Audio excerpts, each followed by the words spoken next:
Akalar, markab minganda ham, mashina minganda ham odam musulmon bo'lish kerak. Ani ko'zni oladigan chirog'ini yoqib olgan.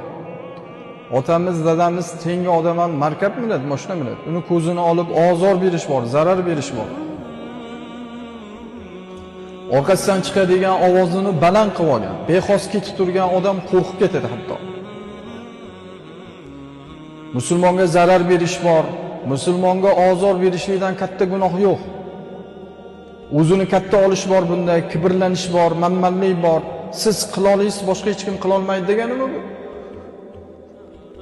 Otamiz, dadamiz tengi odamni yo'lini qisib o'tib ketish eng kami beadablik bo'ladi.